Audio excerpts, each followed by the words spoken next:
O Senhor esteja convosco. Ele está no meio de nós. Proclamação do Evangelho de Jesus Cristo, segundo Mateus. Glória a vós, Senhor. Naquele tempo, alguns fariseus aproximaram-se de Jesus e perguntaram para o tentar: é permitido o homem despedir sua esposa por qualquer motivo? Jesus respondeu: nunca lestes que o Criador desde o início os fez homem e mulher? E disse: por isso o homem deixará seu pai e mãe e se unirá à sua mulher. Os dois serão uma só carne, de modo que eles já não são dois, mas uma só carne.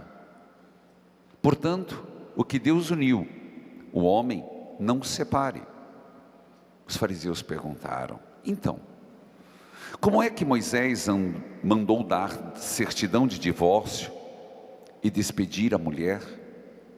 Jesus respondeu: Moisés permitiu despedir a mulher por causa da dureza do vosso coração.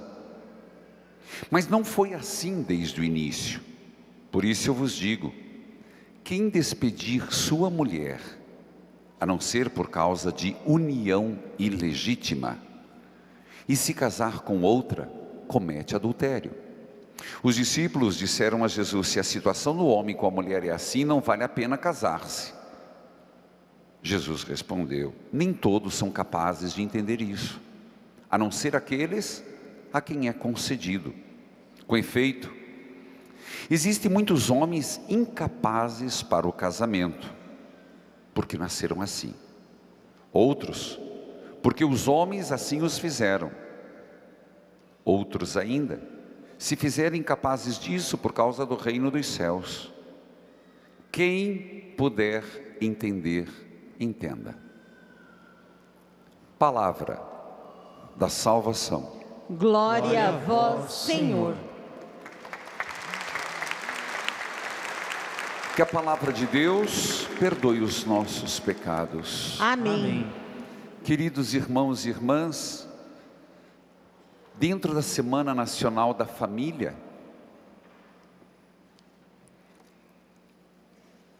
a primeira leitura nos fala dos grandes feitos de Deus.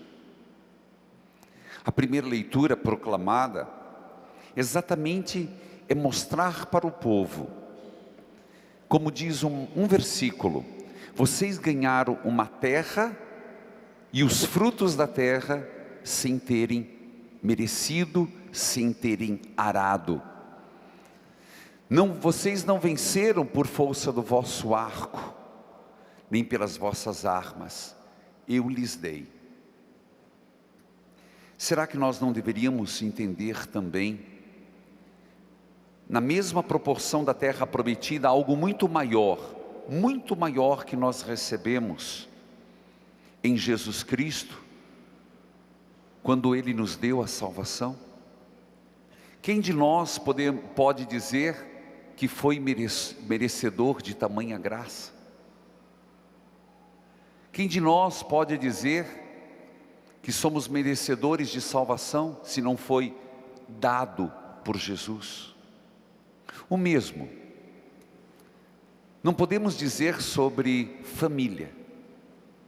Nós cantamos várias vezes esta semana: como é bom ter a minha família. Nós cantamos. Quem sabe se, tendo cantado, nós pudéssemos reforçar isso: é bom ter a família. A família é um dom de Deus, e eu vou repetir isso. Não é sempre que se escuta. A família é uma dádiva, é bom. E reforço ainda mais: o casamento é uma dádiva, é algo maravilhoso. E Deus, quando fez o homem e a mulher, Ele os fez numa complementariedade. Então, a palavra já diz por si só, complemento e não subtração. Complemento. Então, hoje, tanto quanto ontem, inclusive quero enfatizar, não porque, por outra razão a não ser, que ontem nós fizemos aqui às 19 horas, está disponível em todas as plataformas digitais, uma adoração pelo casal. E eu queria que quem está em casa ou aqui oportunamente rezasse. Não é assistir, é rezar a adoração. E se você souber de alguma família que está precisando, encaminhe. Porque tem muito casal que infelizmente hoje não consegue enxergar o casamento que estão vivendo como uma dádiva. Mas eu reforço, há muitas famílias que não estão conseguindo ver a família como uma bênção, mas pode mudar. É nisso que nós acreditamos. Por isso, uns fariseus, e eu diria hoje, muitas pessoas que desacreditadas no casamento, desacreditadas na família, desacreditadas na fidelidade e no casamento para sempre, até que a morte os separe, perguntam ainda ao Senhor Jesus. Se não perguntam verbalmente, estão no coração se perguntando: é verdade, Senhor? É verdade que é possível, se não dá certo, dispensar o marido? É verdade, Senhor, que se não der certo, a gente pode dispensar a mulher? Mas hoje, Senhor Jesus, isso é comum, isso é normal. O divórcio, antes ainda, não vai muitas décadas, as mulheres sabem que uma mulher separada era crucificada, era ou não era? Hoje,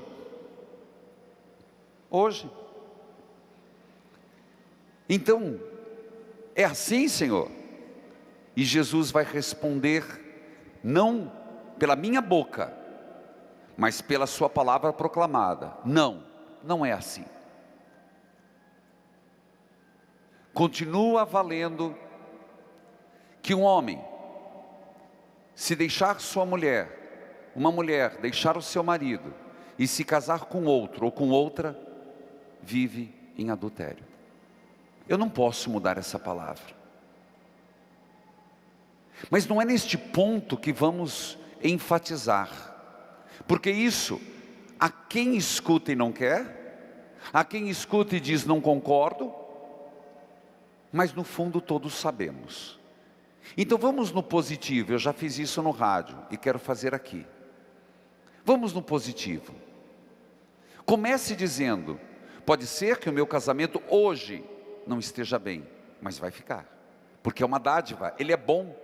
A essência do matrimônio é boa, a essência da família é boa, porque Deus pensou no casamento, Deus pensou no matrimônio, e de forma equilibrada, fez a psique do homem, a psique da mulher se completarem.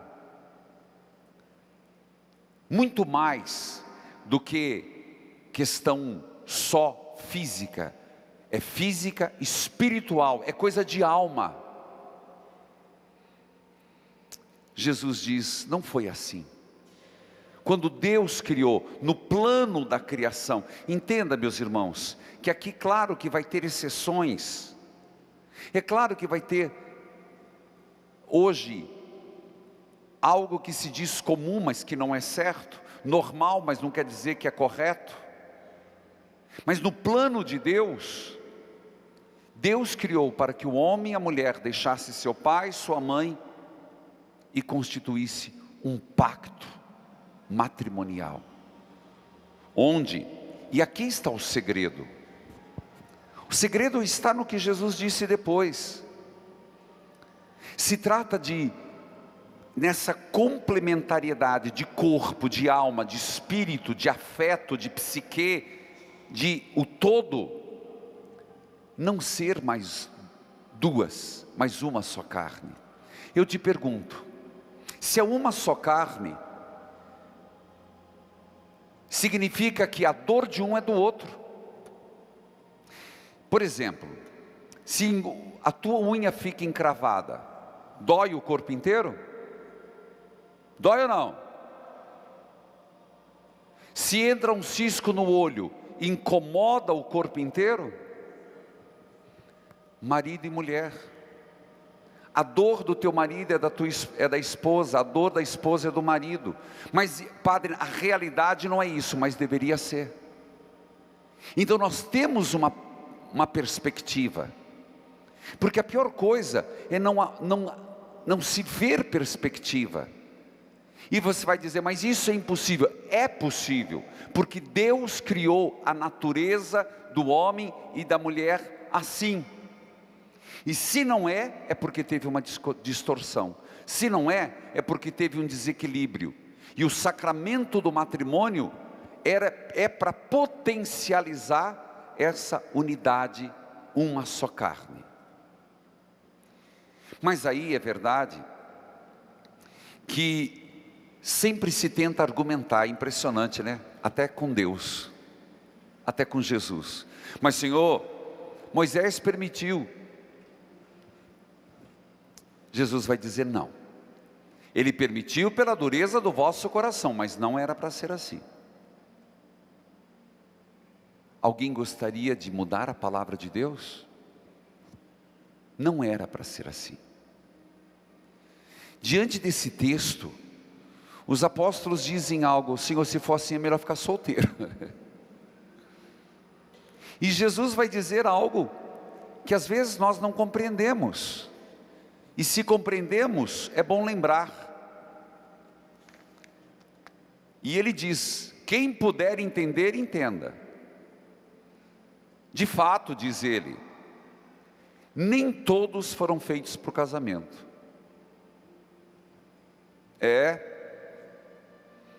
Nem todo homem, e aqui existe a fase do namoro, gente, a fase do noivado. Casamento é uma escolha, casamento é uma decisão. Pelo amor de Deus, tire da cabeça que estão ficando patiti e começa o desespero para casar, e qualquer traste que se encontra vai amarrando o burro. Não casa com qualquer mulher também não. É verdade. Tem muita gente que não foi feito para casar. Vamos ver alguns exemplos que Jesus disse. Ele chega a dar exemplo. Alguns são incapazes porque nasceram assim. E nós sabemos, não preciso dizer mais. Não são aptos para o casamento. Mas nós pensamos, no primeiro momento, que não há aptidão, por ser um caso de uma pessoa que não gosta de mulher, não gosta de homem. Não é só isso. Isso é um dos que nascem assim. Mas existe outro. Pessoas que são tão voltadas para si mesmo, que não se trata desse primeiro citado, que a pessoa se basta, é um perigo. E eu recomendo, não casa com uma pessoa egoísta não, viu? Vai piorar, não vai melhorar. Mas milagre existe, então primeiro eu quero ver o milagre, depois eu caso. Estou dando conselhos que eu tenho certeza que alguém nas redes sociais vão me martelar depois. Porque eu não consigo imaginar alguém que vai para o casamento, além de todo o esforço pessoal, com a missão de querer converter, de mudar o outro. Se você está disposto a isto, disposta, vai. Mas é complicado. Porque aquilo que não é mudado, tende a piorar. É claro que existem pessoas, diz depois, que os homens fizeram assim. Aqui Jesus está citando dos eunucos que foram castrados, que os homens fizeram, também se encaixa, pessoas que foram violentadas, pessoas que foram machucadas, pessoas que a sociedade fez assim.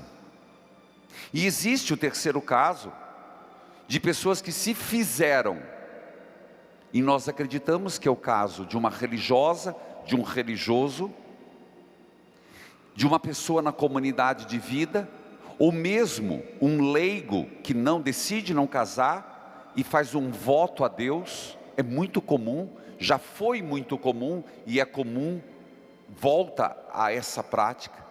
Pessoas que não são nem freiras, nem padres, nem de comunidade de vida, mas fizeram um voto ao Senhor de viver como solteiro, como solteira. Não são solteirões.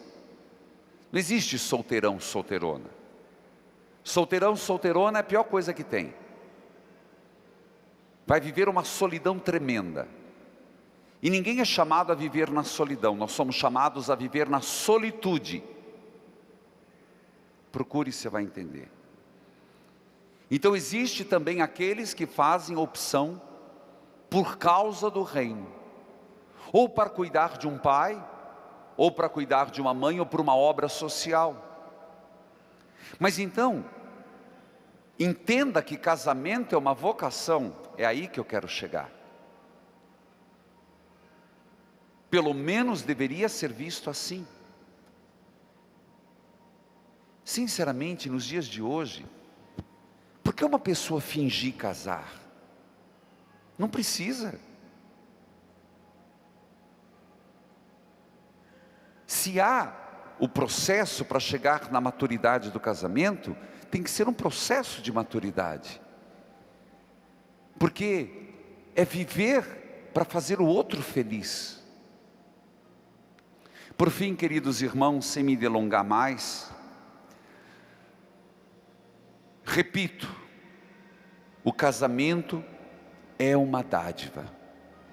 E se você não está vivendo isso, busque em Deus, que é a fonte, porque Deus pensou o casamento como algo bom.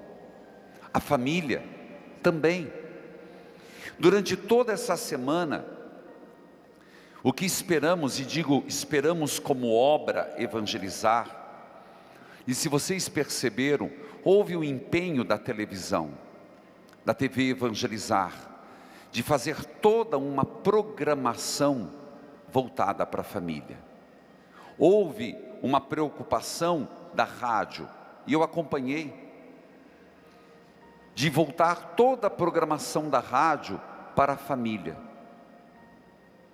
Em programação, músicas, pregações, programas, missas, terços, eu digo é muito mais. Então que pelo menos como fruto dessa Semana Nacional da Família de 2019, nós possamos colher que aqueles que estão bem, Senhor, que continue assim, mas aqueles que estão mal, não se acostumem assim. Por favor, Deus espera mais de você. Não se acostume a viver mal. Não se acostume com derrotismo. Não estabeleça para você um nível tão baixo de existencial e de felicidade. Não. Deus está dizendo: eu te favoreço, eu te ajudo, você pode. E a graça de Deus nos vem. Amém.